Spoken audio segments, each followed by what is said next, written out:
जय माई की, जय माँ कामा की। क्या आपने कभी सोचा है कि जब जीवन में एक के बाद एक संकट आने लगे, शत्रु आपको परेशान करे, कोर्ट कचहरी के मामले में आप उलझ जाएं, घर में अशांति हो या ऐसा लगे कि परिस्थितियां आपके नियंत्रण से बाहर होती जा रही है, तब माँ बगलामुखी की शरण में किया गया व्रत और उपवास आपके जीवन में आध्यात्मिक रूप से क्या भूमिका निभा सकता है। नमस्कार भक्तों, मैं आचार्य प्रदीप। क्या माँ बगलामुखी का व्रत केवल मंगलवार को ही किया जाता है या फिर अष्टमी तिथि का भी कोई विशेष महत्व तंत्र शास्त्र में बताया गया है? क्या केवल भूखा ही व्रत या व्रत के पीछे का कोई गहरा आध्यात्मिक रहस्य कहीं कुछ और तो नहीं? क्या आप जानते हैं कि माँ बगलामुखी की उपासना में पीले रंग का विशेष महत्व क्यों बताया गया है? और सबसे महत्वपूर्ण बात, यदि आपके जीवन में कोई बड़ी विपत्ति चल रही है तो क्या आप किसी भी दिन व्रत माँ बगलामुखी का शुरू कर सकते हैं या इसके लिए सही तिथि, सही संकल्प, सही वार की आवश्यकता है? आज के इस वीडियो में मैं आपको बताऊंगा माँ बगलामुखी का व्रत का आध्यात्मिक अर्थ, व्रत कब और किस दिन करना चाहिए, किस तिथि में उपवास रखा जा सकता है और कौन सी सरल पूजा विधि आपको परंपरागत तरीके से माँ बगलामुखी पीताम्बरा के व्रत उपवास में करनी चाहिए। लेकिन वीडियो के अंत तक आप जरूर बने रहिए, क्योंकि मैं आपको एक ऐसी सरल साधना माँ बगलामुखी की इस वीडियो में बताऊंगा जिसे सामान्य ग्रस्त भक्त अपनी श्रद्धा सामर्थ्य के अनुसार माँ बगलामुखी के चरणों में कर सकते हैं। नमस्कार, जय माई की। माँ बगलामुखी, जब मनुष्य के जीवन में संकट आता है तब वह सबसे पहले समाधान खोजता है, लेकिन सनातन परंपरा केवल बाहरी समाधान नहीं देती, वह हमें भीतर की शक्ति को जागृत करने का मार्ग भी दर्शाती है। माँ बगलामुखी की उपासना इसी गहन आध्यात्मिक परंपरा का एक महत्वपूर्ण हिस्सा भी तंत्र शास्त्र में माना जाता है। 10 महाविद्या परंपरा में माँ बगलामुखी को 8वीं महाविद्या के रूप में पूजा जाता है और उनकी शक्ति को पारंपरिक रूप से स्तंभन शक्ति से जोड़ा जाता है, अर्थात ऐसी शक्ति जो अनियंत्रित और हानिकारक प्रवृत्तियों को रोकने, वाणी को संयमित करने और बाधक शक्तियों के प्रभाव को स्थिर करने की प्रतीक विशेष रूप से मानी जाती है। इसी कारण लोक परंपरा और शाक्त साधना पद्धति में मां बगलामुखी, जिन्हें तंत्र की अधिष्ठात्र देवी कहा जाता है, बगलामुखी की आराधना को संकट, विरोध, भय, कोर्ट केस, बाधाओं और तंत्र अभिचार आदि क्रियाओं के प्रभाव से मुक्ति के लिए पूजा जाता है। लेकिन यहाँ एक बहुत ही स्पष्ट बात हम लोगों को समझनी होगी, मां बगलामुखी का व्रत किसी व्यक्ति को नुकसान पहुंचाने का साधन नहीं है। व्रत का वास्तविक उद्देश्य अपने मन को अनुशासित करना, अपने इंद्रियों को नियंत्रित करना और नकारात्मक ऊर्जा से दूर रहना मां बगलामुखी के व्रत का उद्देश्य है। देवी की शक्ति के प्रति समर्पित होना मां बगलामुखी व्रत का वास्तविक आध्यात्मिक अर्थ समझना भी आवश्यक है। व्रत शब्द का अर्थ केवल भोजन छोड़ देना नहीं होता। व्रत का एक गहरा अर्थ है कि संकल्प, और संकल्प का अर्थ होता है प्रतिज्ञा। जब कोई साधक कहता है कि मां आज अपनी इंद्रियों को संयमित रखूंगा, असत्य से बचूंगा, क्रोध को नियंत्रित करूंगा, किसी का अहित की भावना मैं अपने मन में नहीं लाऊंगा और अपना मन देवी के चरणों में लगाऊंगा, तो यही व्रत का वास्तविक भाव शास्त्रों में बताया गया है। इसलिए यदि कोई व्यक्ति दिन भर भूखा रहता है लेकिन मन में क्रोध, द्वेष, अहंकार और दूसरों को प्रति ईर्षा व्रत की आध्यात्मिक भावना को अधूरा छोड़ सकती है। मां बगलामुखी की साधना हमें सबसे पहले अपने भीतर के शोर को रोकना सिखाती है, क्योंकि कई बार हमला या फिर शत्रु वो बाहरी नहीं होता, वो हमारे अंदर ही होता है। इसका जो तात्पर्य है वो क्रोध और भय से है, जल्दबाजी से है और नकारात्मक सोच से है। और जब मन हमारा स्थिर होता है तभी सही निर्णय लेने की शक्ति विकसित होती है और तभी हम ब्रह्म की प्राप्ति कर सकते हैं। यही है व्रत का संपूर्ण रहस्य। अब सबसे महत्वपूर्ण प्रश्न है कि मां बगलामुखी का व्रत किस दिन करें?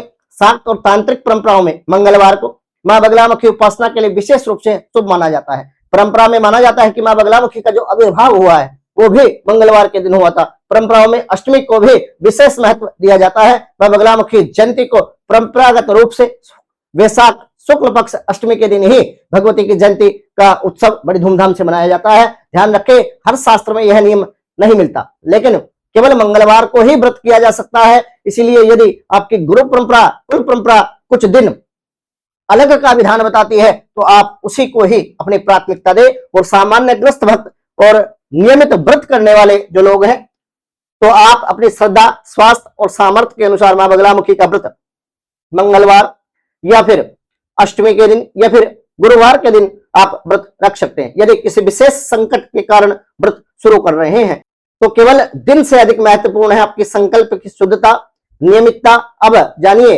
व्रत रखने से क्या लाभ माने जाते हैं। मां बगलामुखी का परंपरागत मान्यता के अनुसार मां बगलामुखी की आराधना और व्रत से साधक को मानसिक स्थिरता, भय और को नियंत्रित करने की, नकारात्मक परिस्थितियों में धैर्य रखने की और कठिन समय में आध्यात्मिक सहारा प्राप्त होने की भावना मिलती है। मां बगलामुखी की उपासना को विशेष रूप से विरोध, बाधा और विवाद एवं कोर्ट केस में विजय, तंत्र, अभिचार आदि क्रियाओं के प्रभाव से मुक्ति के लिए और परिस्थितियों को अपने फेवर में करने के लिए मां बगलामुखी का व्रत किया जाता है। आपको एक सच्ची बात मैं बताना चाहता हूं भक्तों, व्रत कोई जादुई गारंटी नहीं है। यह कहना उचित नहीं है कि मां बगलामुखी का व्रत हर समस्या को तुरंत समाप्त कर देगा, लेकिन श्रद्धा, अनुशासन, साधना के माध्यम से भगवती बगलामुखी में आस्था और समर्पण भाव आपके जीवन से समस्याओं को नष्ट करने की 100% प्रभावी माना जाता है। अधिक धैर्य, स्पष्टता के साथ आप कर सकते हैं। कई बार यही सबसे बड़ी विजय होती है। अब बात करते हैं कि व्रत में क्या करना चाहिए। यदि आप सामान्य ग्रस्त भक्त हैं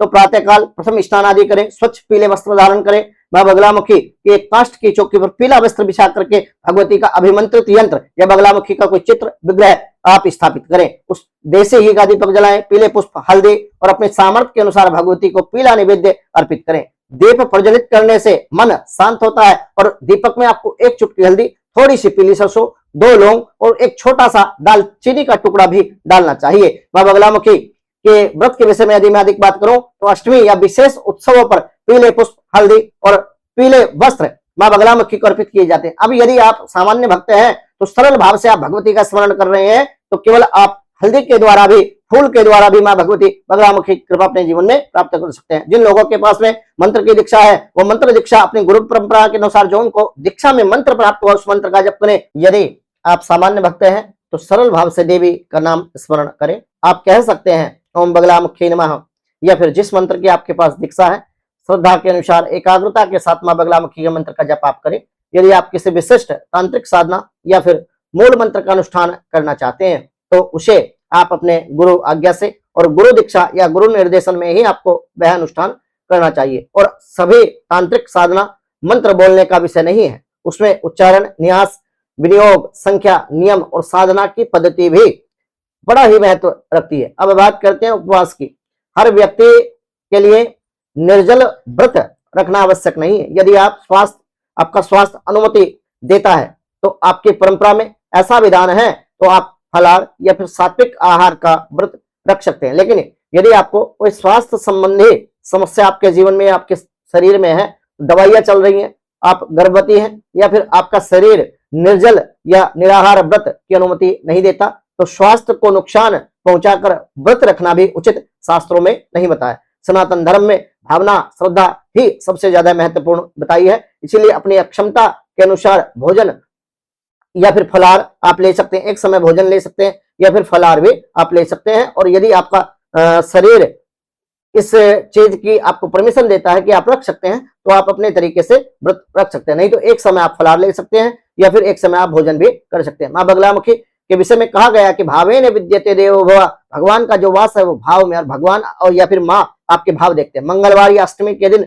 माँ के सामने बैठकर अपने मन में स्पष्ट संकल्प आप करें कि हे मां बगलामुखी, मेरे जीवन में जो बाधाएं हैं उन्हें धर्म सम्मत मार्ग से दूर करने की शक्ति मुझे दे, इन बाधाओं से लड़ने की शक्ति मुझे दे, मेरे मन को स्थिर करो, मेरी बुद्धि को सही करो, निर्णय लेने की शक्ति दे और मुझे भय, भ्रम तथा नकारात्मकता से मुक्त करें। इसके बाद मां बगलामुखी का आप ध्यान करें, दीपक जलाएं, दीपक में एक चुटकी हल्दी और 2 लौंग, थोड़ा सा दालचीनी और पीली सरसों अवश्य डालें। श्रद्धा के अनुसार मंत्र जप करें। याद रखिए मां बगलामुखी से केवल समस्या हटाने की प्रार्थना आप मत कीजिए, समस्या का सामना करने की शक्ति आप मांगिए मां से, यही साधना को गहराई देती है। आज आपके जीवन में समस्या है और आप माई से कामना करते हैं मेरी इस समस्या को दूर कर दो, लेकिन कल फिर आपके जीवन में समस्या आएगी तो फिर आप क्या करेंगे, फिर पुनः प्रार्थना करेंगे। तो इससे अच्छा है आप अपनी समस्या दूर करने के अलावा मां से शक्ति मांगिए समस्याओं को दूर करने की या फिर उनसे लड़ने की।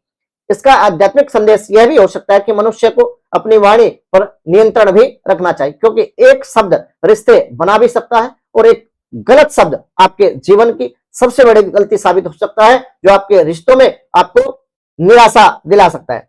एक शब्द किसी का जीवन बदल सकता है। इसलिए मां बगलामुखी का व्रत केवल बाहरी शत्रुओं को रोकने की साधना आप ना समझे, अपनी वाणी और अपने क्रोध, अपने अहंकार को रोकने की साधना मां बगलामुखी साधना है। यदि आप पूछते हैं कि मां का व्रत कब करें, तो सामान्य परंपरा में मंगलवार या अष्टमी का विशेष महत्व बताया गया है। आप किस उद्देश्य से, मन की स्थिरता के लिए, आध्यात्मिक संरक्षण के लिए, बगलामुखी की प्रसन्नता के लिए, या जीवन में चल रही बाधाओं से मुक्ति पाने के लिए, या फिर उन बाधाओं से लड़ने की शक्ति पाने के लिए, देवी के प्रति श्रद्धा के लिए, कैसे शुद्ध भाव या फिर संयम के साथ अपनी अक्षमता के अनुसार आप उपवास में मां बगलामुखी का ध्यान, पूजन, नाम जप, या फिर जिस मंत्र की आपके पास दीक्षा है उस मंत्र की आप दीक्षा का आप जप करें 108 बार कम से कम, किसी दूसरे के विनाश की इच्छा के लिए नहीं, बल्कि धर्म, सत्य और आत्म संयम एवं इस भावना से आप करें। क्योंकि मां बगलामुखी की साधना का सबसे सुंदर संदेश यही है कि पहले अपने भीतर के भय को रोकिए, अपनी वाणी को रोकिए, अपने मन को स्थिर कीजिए, अपने मन को रोकिए